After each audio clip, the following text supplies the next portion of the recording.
आप देख रहे हैं इकरा उर्दू न्यूज़। मैं हूं हैदर अली। रियासती वजीर फरहाद हकीम ने बंगाल की सियासी सरगर्मियां नमन्नो बीजेपी घेराव, सीपीआईएम कांग्रेस झूठ और टीटागढ़ बीजेपी लीडर मनीष शुक्ला कत्ल केस पर प्रेस के सामने बयान। এরা সবকটা ইনস্টিটিউশনকে নষ্ট করছে। তার চেয়ে রাজ্যপালের যে পদ যেটাকে আমরা সবাই সম্মান করতাম সেটাকেও নষ্ট করেছে। এটা অত্যন্ত দুঃখের। পশ্চিমবঙ্গে এরকম ধামাধরা রাজ্যপাল এর আগে কোনোদিন পশ্চিমবঙ্গের মানুষ দেখেনি। দিলীপ ঘোষ বলছে যে পুত্রপাত্রায় এদের বিরুদ্ধে এফআইআর হয়েছে, সেটা দিলীপ ঘোষ বলছেন রাজনৈতিক প্রতিহিংসা। গতকালের ঘটনা যারা আন্দোলনের নেতৃত্ব দেবে এবং যে আন্দোলনে রিভলভার গুলি বোম চলবে তার মানে ক্রিমিনালদের নেতা হলে ক্রিমিনাল তারা। মনীষ শুক্লা নিয়ে ওরা একটা সিবিআই জন্য আবেদন করেছে, কিন্তু মনীষ শুক্লার ব্যাপারে সিআইডি অত্যন্ত তৎপর, নিয়ার টু কমপ্লিশন। এবং আমি নিজে, যেহেতু মনীষ আমারও পরিচিত, আমি খুব ভালোবাসতাম, যদিও অন্য দলে চলে গেছিল, কিন্তু আমিও অত্যন্ত দুঃখ যে মনীষের মধ্যে একটা বাচ্চা ছেলে তার খুন হয়েছে। কিন্তু সিবিআই করে নিজেদের কাউকে ঢাকতে চাইছে কিনা আমি জানি না। কারণ সিবিআই, আবার বলছি, সিবিআই হচ্ছে সুপ্রিম কোর্টের মতে যে সেন্ট্রাল গভর্নমেন্টে থাকে তার খাঁচার পাখি। সিআইডি খুব ভালো কাজ করেছে, অ্যারেস্ট হয়ে গেছে, অনেকে অ্যারেস্ট হয়েছে, আরো হবে। এবং আমি আশাবাদী যে রাজ্য প্রশাসন যেভাবে নিরপেক্ষভাবে কাজ করেন, সিআইডি যেভাবে নিরপেক্ষভাবে কাজ করে সেই কাজ করবে। এবং রাজ্য প্রশাসন নিরপেক্ষ বলেই আজকে এরা এত লাপালাপি করছে। কোথাও গিয়ে কি রাজ্যপাল, এটা তাদের নিজেদের দলের ব্যাপার। কিন্তু যেহেতু আমরা এককালে কংগ্রেস করতাম, মমতা ব্যানার্জিকে ধন্যবাদ জানাই যে তৃণমূল কংগ্রেস করেছে, নাহলে আমাদের এক বাটি জলে ডুবে মরতে ছাড়া উপায় ছিল না।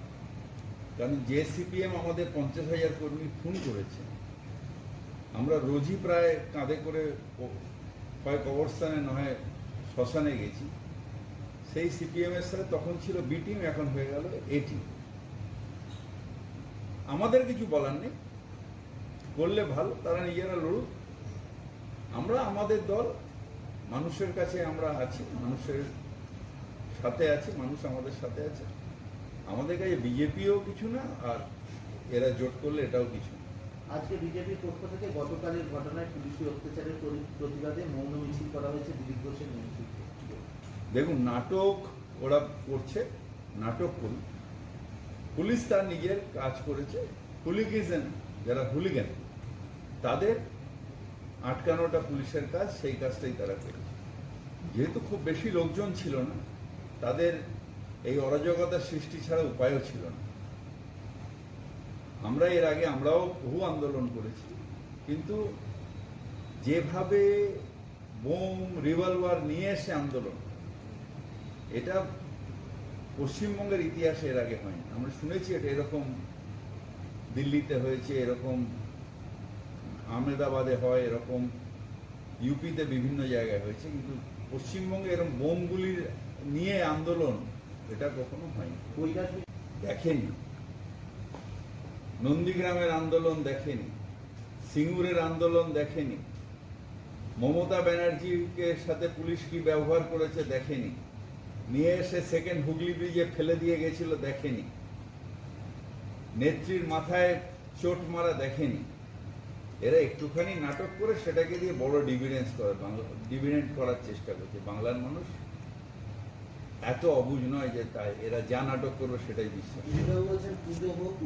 হ্যাঁ বলছে পুজো হোক উৎসব নয়। নিশ্চিতভাবে বাংলার সংস্কৃতি এটা। ধর্ম আমার, ধর্ম তোমার, উৎসব সবার। আপনি নিজে, আমি আপনাদের প্রশ্ন করছি, আপনারা চান না যে দুর্গাপুজোটা উৎসব হিসেবে বাঙালির সব থেকে বড় উৎসব?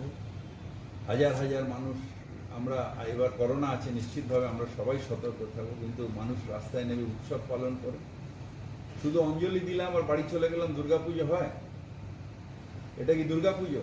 দুর্গাপুজোয় আমরা ভালো জামা কাপড় কিনবো। আমিও তো সারা জীবন ছোটবেলার থেকে নতুন জামা কাপড় পরেছি দুর্গাপুজো। সবাই আমরা নতুন জামা কাপড় পরবো, রাস্তায় যাব, খাবো, নতুন জুতো, সেটায় পায়ে ফোসকা পড়বে, তারপর সেইভাবে জুতোটাকে হাতে নিয়ে বাড়ি আসবো। এটাই তো উৎসব, এটাই তো দুর্গা। সেটার উপলব্ধি তো দিলীপবাবু তো বাংলায় রাজনীতি করেননি কোনোদিন। উনি তো উৎসবের আনন্দটাই জানেন না। একটা লাস্ট প্রশ্ন, সেটা হচ্ছে আজকে একটা